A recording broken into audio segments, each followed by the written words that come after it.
결혼이 인생의 전부는 아니지만 어떤 시부모를 만나느냐에 따라 며느리 자존감이 확 달라지는 것 같습니다. 며느리를 한 인격체로 존중해준다면 큰 스트레스 없이 살 수 있겠지만 아들을 돕는 가사 도우미로 생각한다면 자존감은 바닥을 치고 급기야 이혼까지도 생각하게 되죠. 사실 막장 시부모를 만나면 아이의 얼굴을 안 보고 살면 되지 않냐고 말씀하시는 분들도 많은데 그게 말처럼 쉬운 일은 아닙니다. 남편의 성품만 믿고 다른 조건은 아무것도 보지 않은 채 결혼을 했지만 막무가내로 절 무시하는 시어머니 때문에 헤어지게 되었는데요. 겉모습으로 인성을 판단하는 인간에게 멋지게 복수한 제 이야기. 지금부터 시작해보도록 하겠습니다. 요즘이야 해외여행은 여건만 있으면 누구나 갈 수 있지만 제가 어렸을 때만 해도 해외여행이 쉽지 않았습니다. 유학도 마찬가지였는데요. 특히 외국에서 살다 온 친구는 전교에서 한 명 있을까 말까 한 정도였죠. 제가 어린 시절 아버지가 사우디 건설 현장을 근무하셨기 때문에 어린 시절을 외국에서 보냈습니다. 파견 기간이 끝나자 모은 돈으로 아빠는 미국에서 한인 슈퍼를 차렸고 저희 가족은 해외 생활을 꽤 오래 했습니다. 제가 20살 때쯤 한국으로 왔으니까 거의 20년 정도를 이방인으로 산 셈이죠. 물론 외국이라고 다 그런 건 아니겠지만 제가 살던 곳들은 직업이나 학벌을 두고 사람을 차별하는 사람이 거의 없었습니다. 인종차별은 있었지만 청소를 하는 사람이라고 해서 혹은 고등학교만 나왔다고 해서 무시한다면 그 사람은 엄청난 비난을 받았죠. 이런 곳에서 자라다 보니 당연히 한국 사회 역시 그럴 줄 알았어요. 하지만 제 큰 착각이었습니다. 학벌 차별과 성차별, 사무직과 기술직에 대한 차별이 정말 크더라고요. 한국에서 살 거라면 어쩔 수 없이 받아들여야 했지만 마음이 참 안 좋았습니다. 당시 전 한국에서 대학을 졸업하고 번듯한 직장에 들어갔지만 생각했던 것보다 일이 즐겁지가 않더라고요. 연봉이 적은 건 아니었지만 죽어라 일만 하다가 나이만 먹을 것 같다는 생각에 우울할 때가 많았습니다. 결국 전 3년간 다닌 회사를 관두고 창업을 했습니다. 바로 청소업체였죠. 지연아, 나 혜미야. 잘 사냐? 아, 혜미구나. 엄청 오랜만이네. 나야 뭐 잘 지내지. 너 회사 관뒀다며 요즘 무슨 일 있는 거야? 아, 그게 나 사실 창업하려고 오랫동안 고민했는데 지금 안 하면 나중에 후회할 것 같아서 뭐 대단한 건 아니야. 정말? 어떤 건데? 나도 회사 관두고 너랑 일하고 싶다.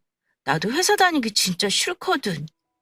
나 실은 청소업체 차렸어. 회사나 관공서, 학원, 상가 등 청소해주는 거야. 나중에 자리 잡으면 이사업체도 한번 운영해보려고. 뭐 청소? 야, 나 회사 계속 다녀야겠다. 사무실에서 키보드 두드리는 애가 뭔 청소야. 너 미국까지 갔다 왔는데 좀 실망이다, 야.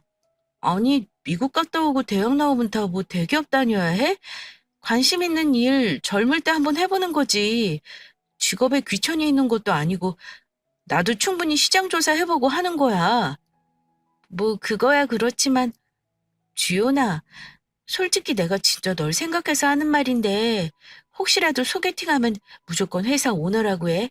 청소업체 얘기는 꺼내지도 마. 청소부인 줄 알고 다 도망갈걸? 참나. 내 소개팅까지 네가 걱정 안 해도 되거든? 나중에 뭐 기회 되면 얼굴이나 보자. 이렇게 제 주변 친구들은 여자 혼자 무슨 청소업체를 운영하냐며 말렸지만 전 충분히 시장이 넓다고 보고 일을 시작했습니다. 처음에는 아르바이트 직원 2명과 함께 작은 사무실 청소부터 시작했는데 물론 저도 함께 했죠. 한 달 정도는 온몸의 근육통으로 제대로 먹지도 자지도 못했는데 한 달이 지나니까 조금씩 몸이 적응을 하더라고요. 저희 업체가 다른 청소업체보다 깨끗하게 관리한다는 소문이 퍼지자 여기저기서 청소 의뢰가 들어왔습니다. 전 본격적으로 경험 많은 분들을 정규직으로 채용했고 미화원 분들은 근무복이나 청소도구 등도 가장 편한 것으로 구매했죠. 솔직히 당연한 거지만 옛날 마대자루와 쓰레받기로 청소하는 거랑 성능 좋은 청소기로 청소하는 건 하늘과 땅 차이니까요. 제 열정이 직원분들에게도 전해졌는지 한 분도 도중에 그만둔다는 말씀을 안 하시더라고요. 참 감사하게도 제가 인복이 많았습니다.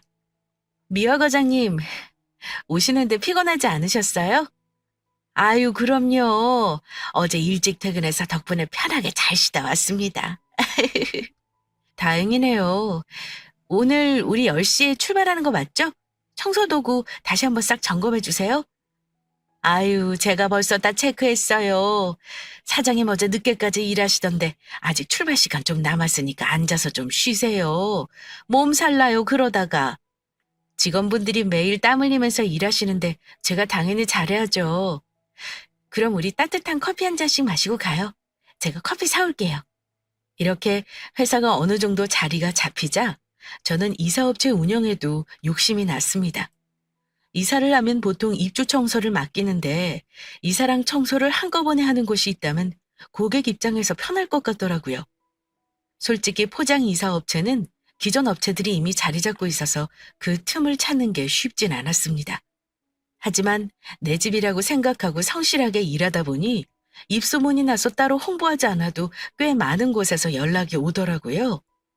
기분이 좋았던 전 직원들과 회사 근처 고깃집에서 회식을 하게 되었습니다. 그곳에서 지금의 남편을 만났죠. 사장님, 여기 소주 5병하고 고기 5인분 더 주세요. 아, 예. 저 음료수랑 계란말이는 제가 서비스로 드릴게요. 자주 오셔서요. 아, 정말요? 고맙습니다. 앞으로도 자주 올게요. 마음씨 좋은 사장님으로 생각하고 마지막 직원까지 보낸 후 택시를 잡으려는데 사장님이 쭈뼛거리며 나오시더군요. 저기요. 아, 사장님. 무슨 일이세요? 뭐 계산 안 된 게 혹시 있는 거예요? 그게 아니고요. 실은 아까 술자리에서 본의 아니게 얘기를 들었는데 저랑 같은 동네에 사시더라고요. 아, 그래요? 사장님하고 같은 동네였군요. 인연이네요. 예, 시간도 늦어서 택시 잡으면 꽤 요금이 많이 나올 텐데 괜찮으시면 제가 태워다 드려도 될까요? 아, 그렇게까지 안 해주셔도 되는데 저 택시 타면 돼요. 그래도 여자 혼자서 택시 타면 요즘 위험해요. 제 차 타고 가셔요. 지름길로 가면 금방이니까요. 정말 그래도 될까요? 사장님 식당 진짜 자주 갈게요. 감사합니다. 우연인지 저랑 같은 동네에 사는 고깃집 사장님은 제가 회식이 늦게 끝나면 차를 태워서 항상 저희 집까지 태워다 주시더군요. 솔직히 고깃집은 저녁에 술 장사라 새벽까지 할 때가 많은데 저를 태워다 주고 다시 식당으로 가시는 게 미안했습니다. 그래서 사장님 쉬시는 날 점심이라도 한번 사드리겠다고 했죠. 사장님은 자기가 잘하는 가게가 있다며 꽤 분위기 좋은 파스타 가게로 데려가더라고요. 아, 여기는 연인들끼리 데이트하기 좋을 만한 곳이네요. 저 이런데 진짜 오랜만에 오거든요. 가게가 참 예쁘네요. 그렇죠? 저 혼자다 보니까 이런 데 오기가 좀 그런데 지원 씨 알게 돼서 이런 데도 오네요. 나중에 여자친구 생기면 같이 오세요.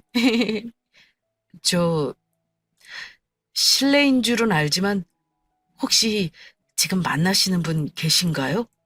저요? 아니요. 일이 많아서 만나는 사람은 없어요. 왜요? 아, 그렇군요. 사실 그동안 저도 가게 때문에 이 나이 먹도록 연애 한번 못 해봤거든요. 이제 가게도 자리가 잡혀서 저도 이제 사람도 만나고 하려는데 지원 씨가 자꾸 생각이 나더라고요. 이유는 모르겠는데 지원 씨가 저한테 좋은 기운을 주는 것 같아요. 아, 그렇다니 기분 좋네요. 근데 혹시 무슨 일 하시는지 여쭤봐도 될까요? 다른 뜻이 있는 건 절대 아니고요. 저희 식당에 매번 나이가 지긋하신 분들하고 오시는 것 같은데 왠지 젊은 분들 다니는 회사는 아닌 것 같아서요. 아, 그렇죠. 저 청소업체에서 일해요. 자세한 건 나중에 제가 때가 되면 이야기해 드릴게요. 아, 예, 그래요. 뭐 요즘 직업에 귀천이 있나요? 이렇게 솔직하게 말씀해 주시니 좋습니다. 그날 이후 저희는 세상 다정한 연인 사이가 되었고, 남자친구는 제가 청소업체 대표가 아니라 직원으로 생각하게 되었습니다.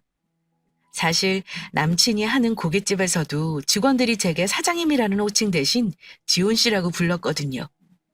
직원들이 모두 나이가 저희 엄마 아빠 연배이신데 사장님이라고 부르면 왠지 거리도 생기는 것 같고 쑥스럽기도 해서 편하게 이름을 불러달라고 말씀드렸죠.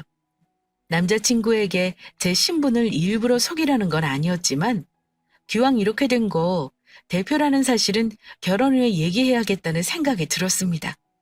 솔직히 요즘 결혼하는 젊은이들이 드문 세상이다 보니 남자친구 주변에서도 제가 어떤 사람인지 궁금해 하더라고요. 여자친구가 청소 일을 한다고 하면 창피할 법도 한데 그런 거 없이 당당하게 얘기를 하더라고요. 그 모습을 지켜본 저는 사람 됨됨이가 괜찮다고 판단했죠. 그리고 만난 지 1년쯤 되었을 때 제가 먼저 결혼 이야기를 꺼냈습니다. 화려한 결혼식이 아니라 남자친구 고향인 시골로 내려가 조촐하게 하자고 제안했죠. 자기야, 우리 자기 부모님 계신 시골에서 결혼식 올릴까? 어르신들 솔직히 서울까지 올라오시는 것도 힘드실 거고 비용도 여기보다 훨씬 저렴할 것 같아서. 시골에서? 비용이야 뭐 여기보다 당연히 싸겠지만. 지훈아, 너 시골 예식장 한 번도 안 가봤지? 거기 자기가 생각하는 것보다 훨씬 소박해. 자기 부모님이나 친구들이 보면 깜짝 놀랄 수도 있고. 그래서 난 좀 걱정되네. 아우, 아니야. 왜 그런 걸 자기가 신경 써? 내가 하자고 말 꺼낸 건데. 결혼식이 무슨 돈 많다고 자랑하는 날도 아니고 각자 형편에 맞게 하면 되는 거지.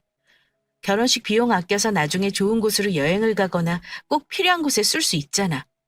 솔직히 나야 남자니까 결혼식이 크게 중요한 건 아니지만 자기 정말 괜찮겠어? 우리 부모님은 보나마나 엄청 좋아하실 거야. 그럼 얘기 끝났네. 그럼 이번 주말에 시골 한번 내려가 보자. 우리 부모님께는 내가 잘 말씀드릴 테니까 체면 치레 같은 건 생각하지 말고. 고마워 자기야. 내가 진짜 평생 잘할게.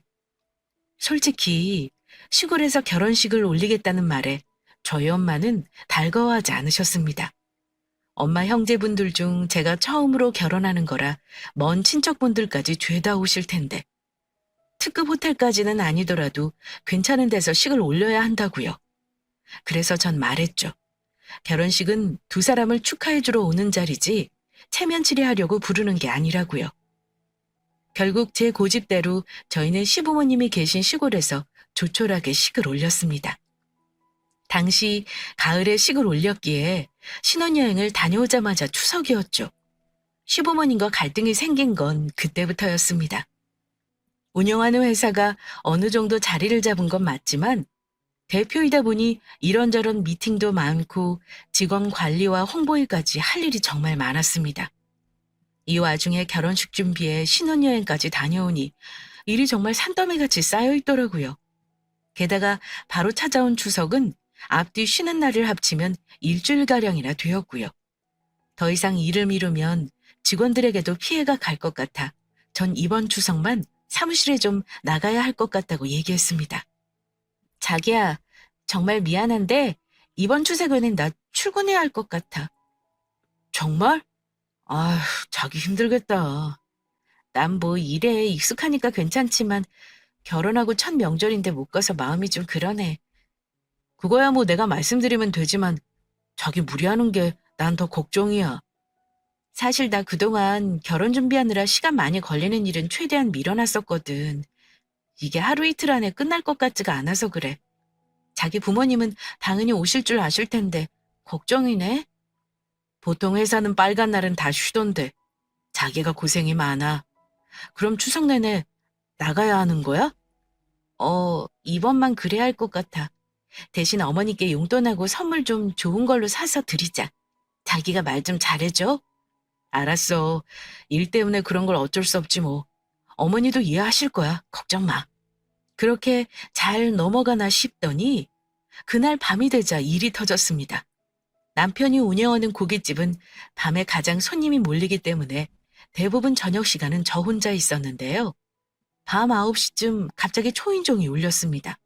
이 야심한 시각에 누군가 싶어 깜짝 놀라 인터폰을 보니 시어머니 얼굴이 보이더라고요. 전 정말 큰일이라도 난 줄 알고 놀라서 문을 벌컥 열었습니다.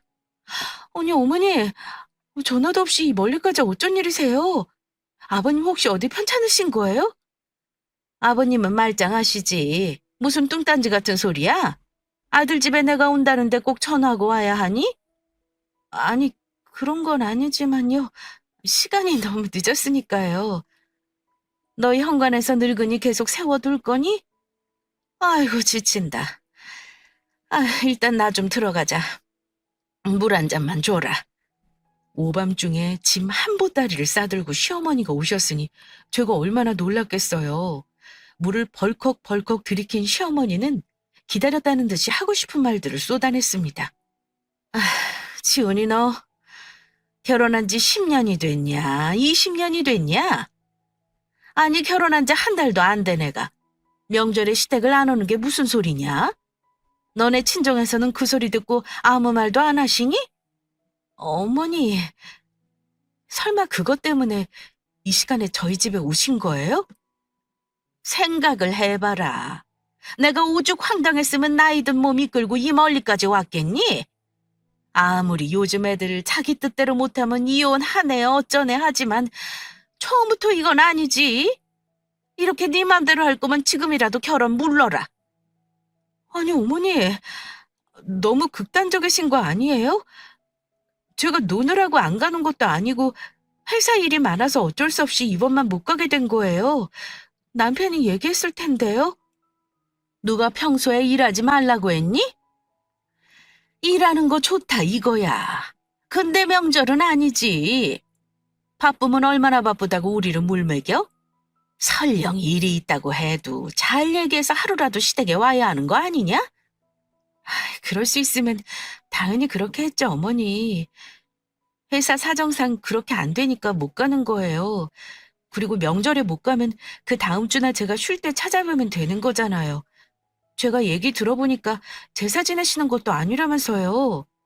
참, 제사 안 지내면 뭐 명절마다 안 하려고 그랬니? 그리고 이 말까진 안 하려고 했는데 무슨 대기업이나 전문 직종인 것도 아니고 꼴랑 청소 일하면서 무슨 명절까지 반납하며 일을 한다 그래? 그거 몇만 원 더 벌어서 친정 갖다 주려고 그러니? 청소 일은 맞긴 한데요. 제가 더 이상은 말씀드리고 싶지 않네요. 전 어머니와 대화할수록 점점 머리가 아파왔고 때마침 들어온 남편이 그렇게 반가울 수가 없었습니다. 남편이 구세주처럼 보였죠. 여보, 어서 와. 어머니 오셨는데 명절에 안 오는 문제로 화가 좀 나신 것 같네? 뭐? 엄마가 오셨다고? 그래, 아들, 나왔다. 아이고, 얼굴이 반쪽이 됐네, 그냥. 며느리라는 애는 일 핑계로 너 밥도 안 차려주니? 아이, 무슨 말을 그렇게 해, 엄마. 오기 전에 나한테 전화하지 그랬어. 내가 내일 오전에 모시러 가면 되는데. 너 힘들게 뭘 와 오기는. 엄마가 고속버스 타고 오면 되지. 엄마, 그런데 진짜 명절에 이 사람 안 가는 것 때문에 이 시간에 온 거야? 내가 일 때문에 못 간다고 말했잖아. 생각해볼수록 괘씸해서 그랬지.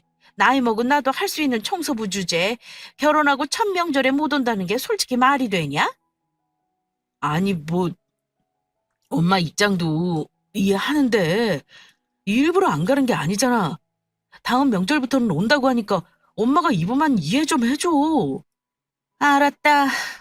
그러면 지훈이 너 명절 지나고 그 다음 주에 와서 그 청소 실력 좀 보여줘라. 청소 실력이요? 무슨 말씀이세요? 시골 살다 보니까 맨날 먼지가 들어와서 청소해도 그리 깨끗하지가 않아. 내가 젊은 사람들처럼 힘도 없고. 네가 와서 우리 집이랑 동네 어르신들 집 좀 청소해줘라. 너 그런 일 하면서 돈 받잖니? 다 끝나면 나한테 반찬하는 것도 좀 배우고. 죄송한데요. 제가 지금 팔목 인대가 늘어나서요. 허리 디스크도 있고요. 제가 용돈 다음 주에 넉넉히 드릴 테니까 청소 잘하는 업체 불러서 한번 맡기세요, 어머니. 요즘 잘해줘요. 아니, 시댁 청소하는 게 창피하냐? 지원이 네가 매일 하는 일 내 앞에서 하는 게 뭐 그리 어렵냐? 청소하는 사람이 팔 아프면 일 그만둬야지. 어디서 거짓말을 해? 제가 하는 일이 청소 일은 맞는데요. 정확히는 제가 지금 말씀드리고 싶지 않네요. 어쨌든 이번 명절 끝나고 다음 주에 함께 찾아뵙겠습니다. 어머니 때 청소는 남편하고 같이 최대한 해볼게요. 솔직히 남편 인성 하나 보고 시댁 생각해서 시골 결혼식까지 올렸는데 시어머니는 제가 청소부인 줄 알고 이렇게 무시를 하니 좀 화가 나더라고요. 제 편을 강하게 들어주지 않은 남편에게도 물론 화가 났고요. 전 그냥 지금이라도 직원이 아니라 사업체의 대표라고 말해버릴까 싶었지만 시어머니가 절 어려워하실 것 같아 이번 한 번만은 넘어가자고 생각했습니다. 처음부터 잘 맞는 고부관계가 세상 어디 있겠냐며 남편이 절 달래준 것도 있었고요. 나중에 어머니와 사이가 좀 좋아지면 그때 진실을 말할 생각이었죠. 그런데 시간이 지날수록 사이가 나아지기는커녕 점점 선을 넘어섰습니다. 예, 지연아. 이번에 큰아버지가 이사를 하셨다고 해서 우리가 인사 갈 건데 너네도 같이 가야겠다. 이번 주말에 시간 좀 비울 수 있니? 아, 어머니. 이번 주에는 부부 동반 모임이 있어서요. 이번 주 일이 많아서 좀 쉬고 싶기도 한데 다음에 가면 안 될까요? 나도 웬만하면 안 부르는데 큰아버지가 하도 니네가 보고 싶다고 하셔서 잠깐 뭐 얼굴만 보고 오면 되는데 어떻게 안 될까? 아, 예. 뭐 그럼 잠깐 얼굴만 뵙고 갈게요. 저희 약속 시간이 4시니까 한 3시쯤 큰아버님 댁에서 나올게요.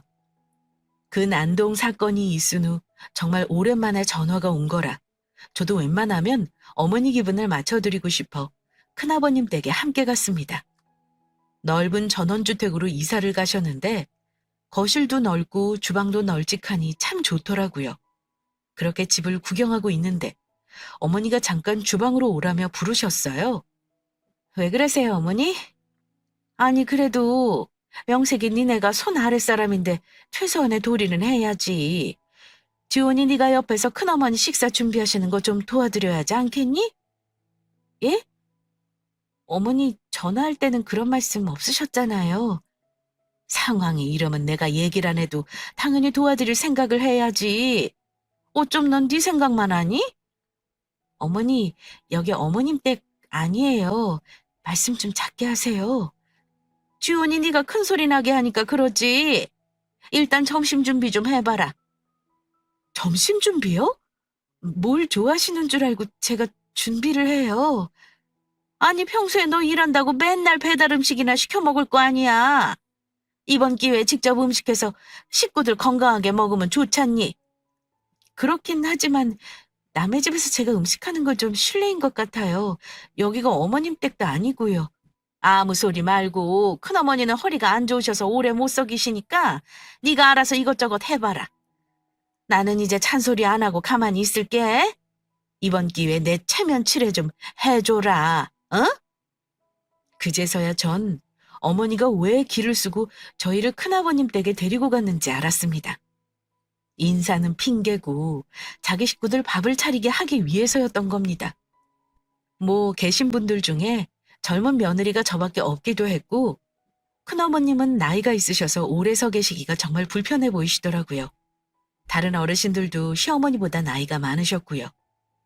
상당히 불편한 마음이기는 했지만 좋은 게 좋은 거라 생각하고 땀을 뻘뻘 흘리며 음식을 했습니다. 큰아버님과 저희 시어머니는 이 모습을 흐뭇하게 보고 계셨고 저희 남편은 눈치 없이 앉아 있더라고요. 그렇게 다 같이 식사를 하고 전 기분이 상해 밥을 한 숟가락 입에 넣었지만 돌멩이를 씹는 느낌이었습니다.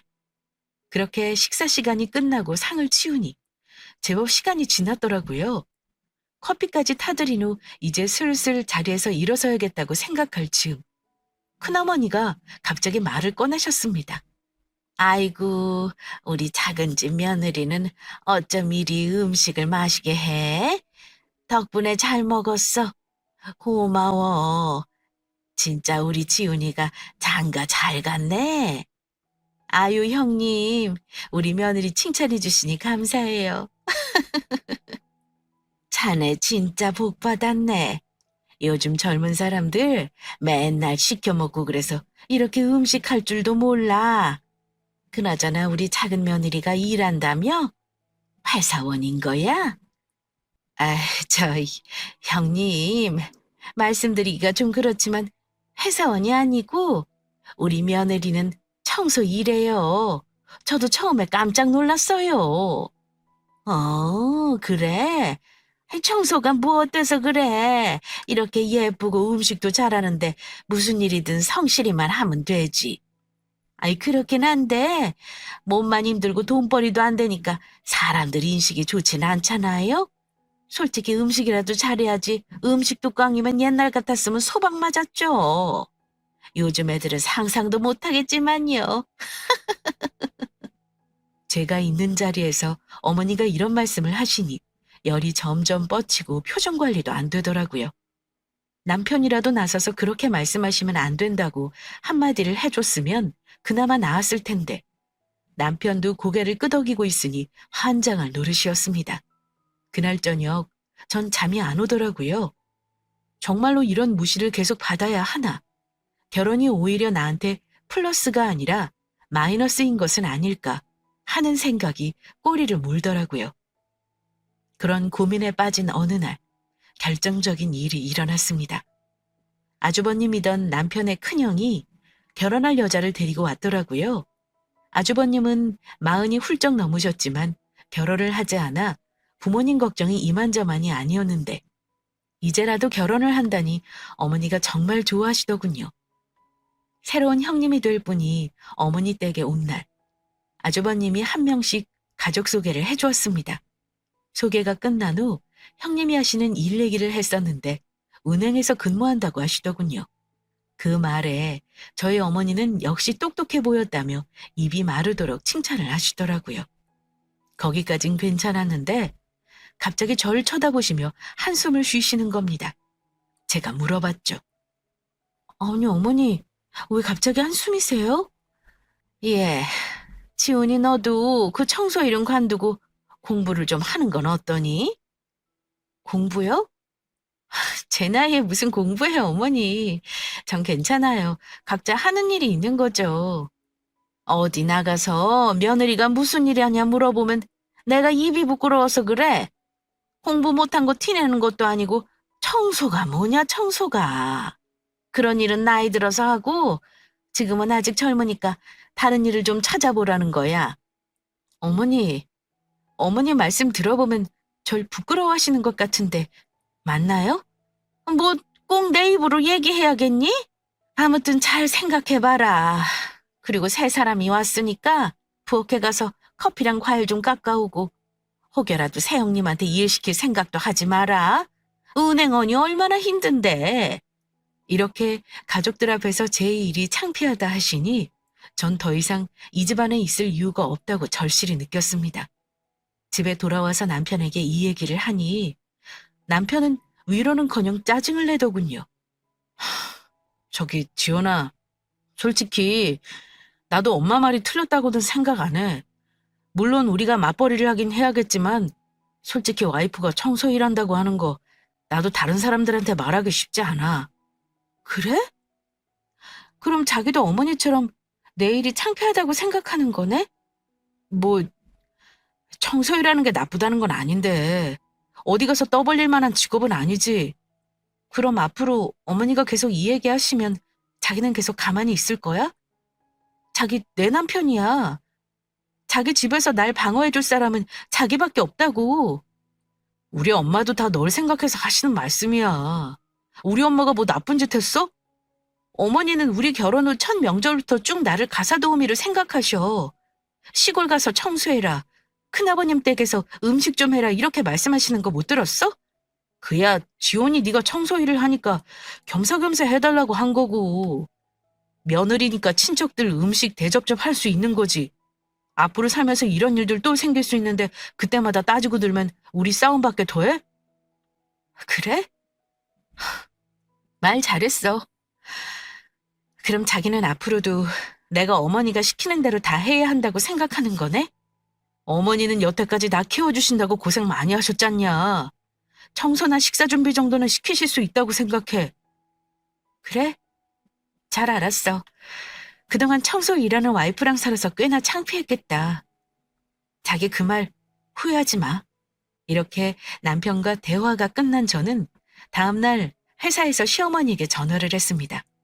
택시 보내드릴 테니 저희 회사로 오시라고요. 시어머니가 회사를 들어오자 1층에 있던 저희 직원이 대표실로 어머니를 안내했죠. 그리고 대표실에서 어머니가 저를 보는데 깜짝 놀란 표정이었습니다. 아니, 이 큰 회사에 지훈이 네가 왜 있어? 너 청소부 아니었냐? 예? 아이고, 어머님, 이분은 미연이 아니고 저희 회사 대표님이십니다. 대표? 진짜냐, 지연아? 네, 그동안 말할 기회를 보고 있었는데 오늘에서야 말하네요. 아유, 진작 얘기를 하지 그랬어. 그동안 내가 좀 섭섭하게 했지? 미안하다, 얘. 시어머니는 순식간에 태도를 180도 바꾸어 저에게 다정하게 말하더군요. 전 속으로 소름이 끼쳤죠. 어떤 위치에 있느냐에 따라 이렇게 사람이 달라질 수 있구나 싶더라고요. 이미 정이 떨어질 대로 떨어진 저는 어머니께 말했습니다. 전 그동안 어머니께 기회를 몇 번 드렸어요.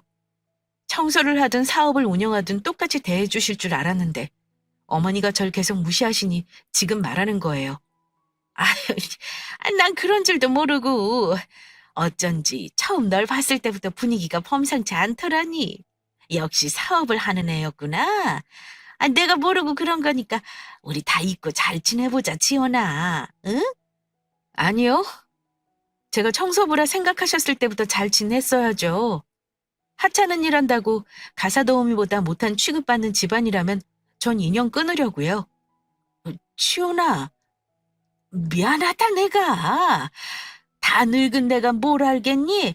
청소 일한다고 하니까 젊은 애가 안쓰러워서 내가 몇 마디 한 거야. 절대 악의는 아니었다. 제발 좀 믿어다오. 악의는 아니셨던 분이 주변 사람들 앞에서 절 망신 주셨나요? 이제 말할 것도 없어요. 깔끔하게 저희 합의 이혼할 테니까 사랑하는 아들과 오래오래 사세요. 이렇게 할 말을 다 하니 속이 후련하더라고요. 그동안 쌓여왔던 분노가 어느 정도는 내려가는 느낌이었습니다. 남편은 처음에 이혼은 절대 안 된다며 사정사정했지만 이미 마음이 돌아섰던 전 합의 안 되면 소송까지 갈 수밖에 없다고 냉정히 말했죠. 소송까지 가봤자 변호사 수임료만 왕창 깨지게 생겼으니 남편은 결국 생각해보겠다고 하더군요. 이후 전 신혼집을 나와 제 명의 오피스텔에서 지냈습니다. 남편도 시가도 모두 있고 홀가분한 마음으로 회사에만 매진했죠. 그러던 어느 날 낯선 여자분이 회사로 찾아왔습니다. 안녕하세요. 혹시 지훈 씨 맞으세요? 예, 맞습니다. 그런데 누구신가요? 저 지훈이 누나입니다. 누나 있는 줄 모르셨죠?